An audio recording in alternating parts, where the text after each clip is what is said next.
Could a simple shift in perspective boost your mood, improve your relationship, and even rewire your brain? This is episode 172 of a Healthier Michigan podcast. It's a podcast dedicated to navigating how we can improve our health and well-being through small, healthy habits that we can all start implementing right now. I'm your host, Chuck Gaidica, and on this episode, we're diving into how this simple yet transformative practice can bring us better health and positive relationships.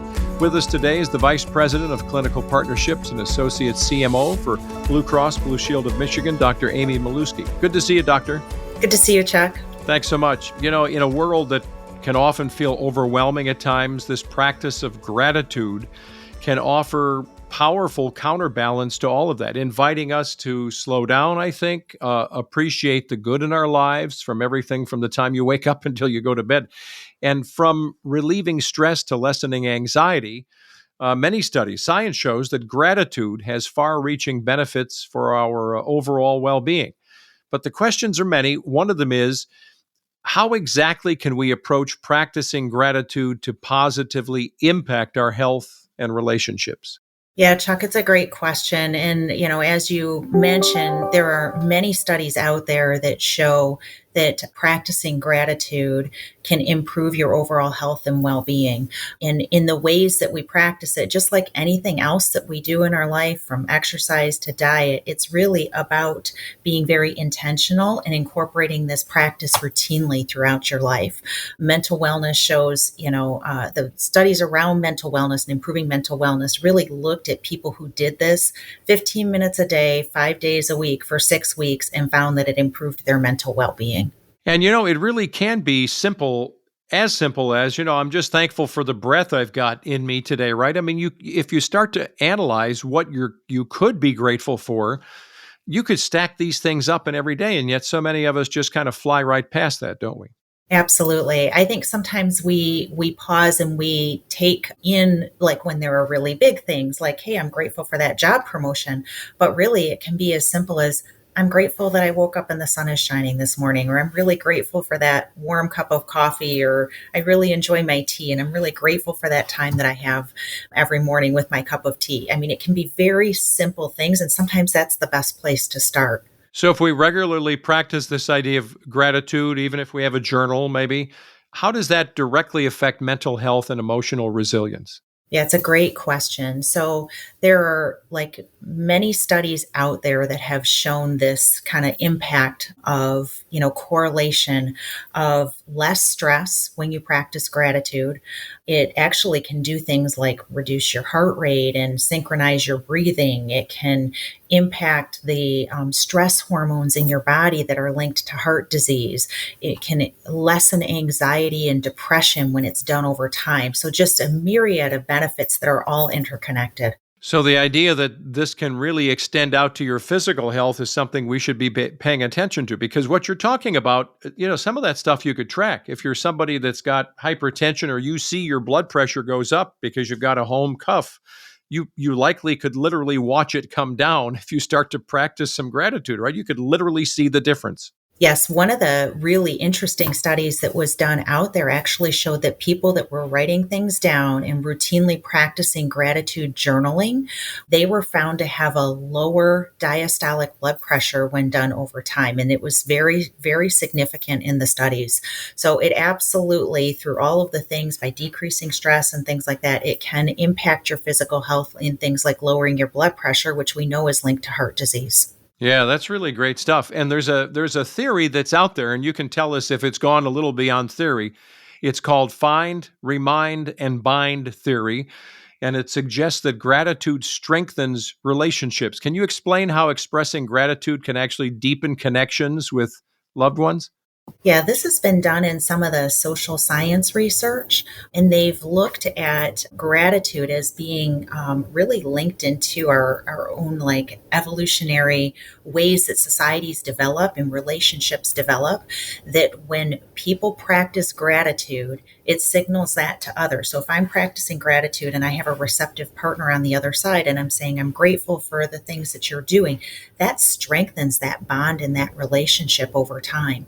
And so it really is important for societies and for relationships in that theory as well. And it seems too that that idea for some people, expressing this idea to another person can feel awkward, or it's just not the way you're wired, right? You're just not going to be that person that says, "Here's why I'm grateful." But yet, in the small things, leaving somebody's coffee pot out, getting ready for something else, doing things can often show this idea that I'm grateful for you as my spouse, as a child in the house, right? You can actually show it in other ways besides articulating it if you're not wired that way. Yeah, absolutely. I mean, acts of service and doing things for other people is one way to show gratitude. Another thing, as I was reading and prepping for this, that I thought was really interesting was, we go through the day and many of us are taught to say thank you, but we do it so automatically. Just slowing yourself down and being a little more mindful, like, thank you for doing that for me and being really mindful, then you are starting to contract the benefits of gratitude as well, as opposed to that automated, oh, thank you, really slowing yourself down and just saying, thank you for taking care of that for me. And really absorbing that as you go through your day can also be another way of practicing gratitude. I have to admit to you, I'm not really good at what I'm about to say, but I've been trying to place this into my habits now. So I may go to a fast food place, right? I'm in line, somebody's building the burrito. And I picked this up by watching a few other people do it. So I'm trying to make it part of my routine, is to say to someone at that appropriate moment, I appreciate you. It's a little different than thank you. It seems to be a little deeper. And oftentimes I've noticed, because I'm still experimenting with it, I'm trying to make it not inappropriate. And at the same time, I'm watching aha moments go off where they'll raise their head and be like, well, that's a different deal. That's a different response. I couldn't agree with you more. And you see it when you say that to someone during their day, you're going through, oftentimes people don't hear it. Oftentimes they're hearing complaints throughout the day, or they're getting yelled at, people who are in the service industry. And when you stop for a minute and just say, I really appreciate what you're doing, you can see somebody, it can change their whole demeanor. And we know that kind of shared reciprocity of that can really impact someone else's stress level as well. So it's a gift that you're giving to somebody else.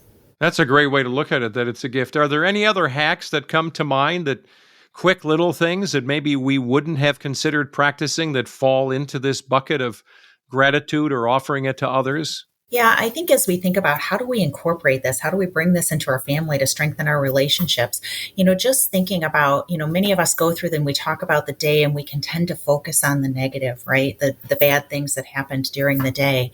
Just reframing it and saying, tell me about something positive that happened in your day. One thing, right? It could be that my car took me to my job that day, right? It really is this kind of reframing your mind around the events of your day can really be helpful. And then you can incorporate that, whether it's dinner time or in a discussion with your kids at the end of the day, and teaching them that habit as well. So do you find, not just at this time of the year, but there are people that may be struggling with grief at any time of the year, or anxiety or depression, and you don't want to make this a fake thing where you're just searching for things to be grateful for. But how do we do this where if you are someone who's struggling with feeling grateful, especially during a blue period, what advice do you give someone to try to break out of that so they can see the light? Yeah, we're coming into a tough season in the holidays for a lot of people. And I think you always want to make sure that you are mindful in recognizing what people are struggling with and validating those feelings. And I think, a way to break out of that is just, maybe helping to demonstrate that through your own activities or in your discussions with that person, just offering that friendship and stepping forward. And then also recognizing that some people may need professional help in those situations as well. But in that conversation, I think you can model it, but also you should be validating, that people, sometimes are having a tough time. And so offering that friendship and, stepping in that way is oftentimes really helpful for folks. And it seems if you combine that with a little phrase, it may not be, I appreciate you, but it may be as simple as, this time of the year where we all tend to get busy, calling that friend or loved one and saying, I'm really grateful for our friendship, for our connection. How about lunch? Just saying that seems to me to elevate it to a point where that becomes something I would remember if somebody said that to me, instead of just getting a text or a phone call. Hey, let's go do lunch. It's a very little thing, but as you're talking about all of these ideas, it's like, this really could have high impact if you start to make it part of your MO in life. Absolutely. And people are longing for connection in this time where we are so digitally enabled, right? But studies out there are showing that, people are as lonely as ever.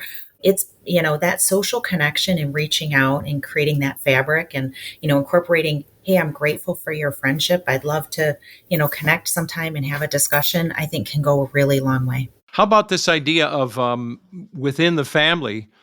We have a lot of gathering of families, but especially as couples, how do we use gratitude?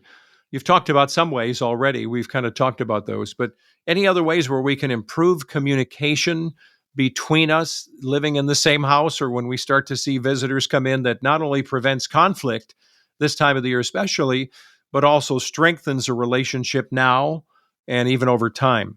Yeah, I think in practicing gratitude, particularly in couples or in families, that offering that opportunity, number one, I believe very much in modeling, right? I think that, practicing that yourself is the best way to model that for others and get that back as well. But then also, practicing this in couples can really help people feel heard and maybe trying to elicit that, like that question that I mentioned earlier. And I have a very good friend who does this to me. I'll be like, oh, this happened, that happened. And she will say to me, tell me about something that was really good in your day. Tell me about, something that happened that was good. And just that question helps me to kind of open up and reframe and go, you know what, there were a lot of good things that happened today. So it's that reframing. And I think we can help one another in that way. So you mean even doctors are mere mortals, that sometimes somebody has to give you a nudge and remind you too? Absolutely. Absolutely. So let's, so much good stuff in this episode, but let's recap some of the takeaways and anything else you'd like to give us as we head into the holidays here, especially in the new year.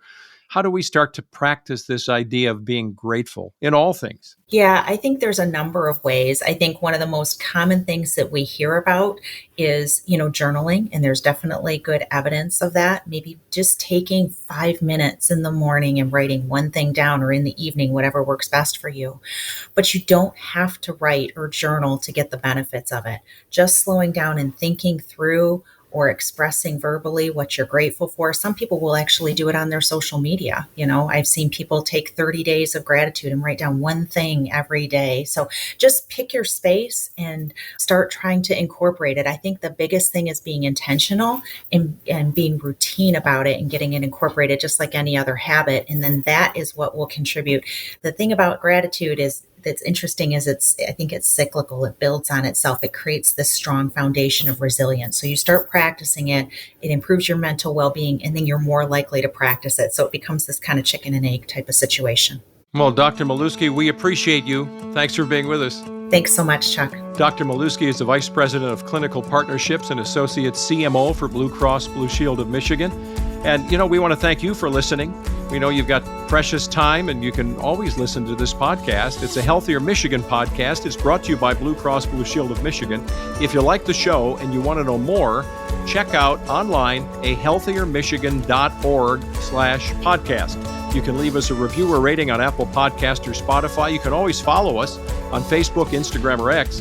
And you can get new episodes, old episodes on your smartphone or tablet, so you can take it with us, as you're going for a walk or something. Be sure to subscribe to us as well on Apple Podcasts, Spotify, YouTube, or your favorite podcast app. I'm Chuck Gaidica. We're grateful for you too.